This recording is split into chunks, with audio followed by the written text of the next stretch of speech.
This is Mr. Smith here with the directions for your assignment this week, the Starbucks Globalization one-pager.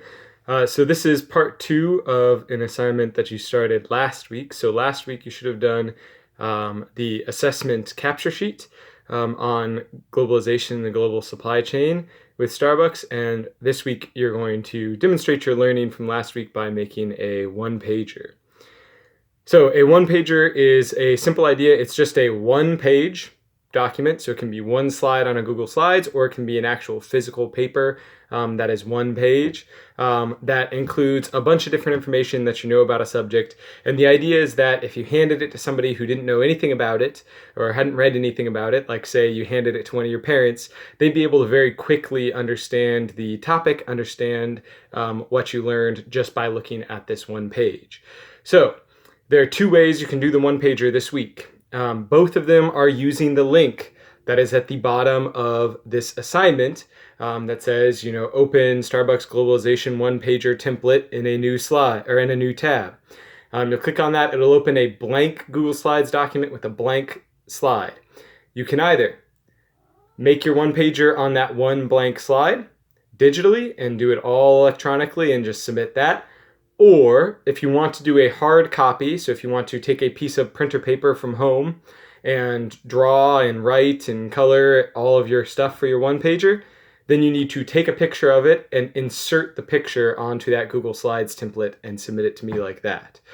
So either way, you're submitting that Google Slides template, either just filling it out electronically or by attaching to that Google Slide a picture of what you did by hand. So these are your two options for getting it done.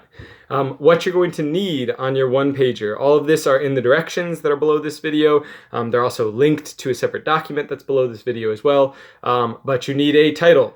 So you're going to need Starbucks Globalization or Global Supply Chain in Starbucks or Globalization or Starbucks, an example of globalization, something like that, somewhere on your one-pager. And then you have 3 sections that you're going to need, 3 distinct sections. For each of these, you can choose to either do it visually or in writing. If you do it in writing, it has to have at least 3 bullet points. And those bullet points cannot just be 1 or 2 words. They need to be detailed. If you're using visuals, then you need to make sure you're still answering the question completely. So don't just drop a picture in there and be like, I'm done. That means usually if you're using a visual, you're going to also have to include a caption explaining that visual and explaining how that visual answers the question. So those 3 questions you have to answer, those 3 sections are: 1, how does the investigation you conducted on Starbucks show interdependence? So you've got 1 section showing interdependence.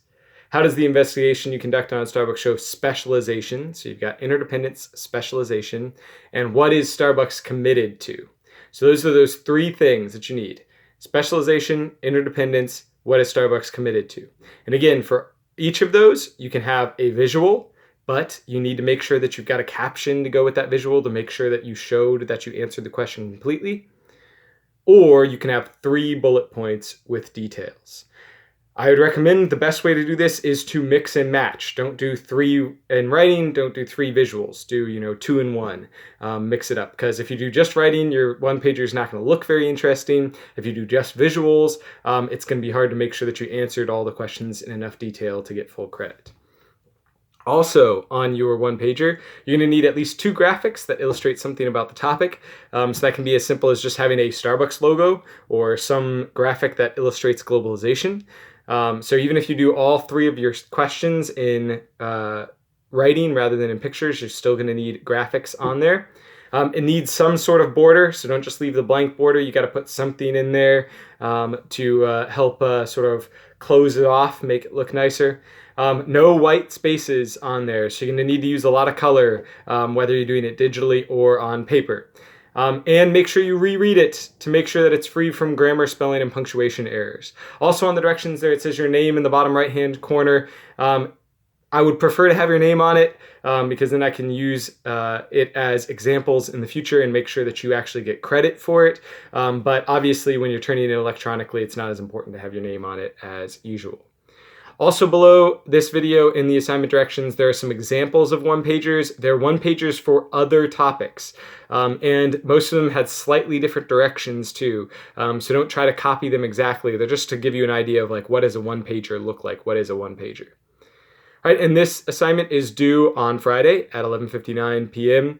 And as always, if you've got questions, you can email me anytime, or you can drop into the Zoom office hours that are posted, the schedule for which and the link for which are posted on my MCPS. All right, good luck, and again, let me know if you've got any questions.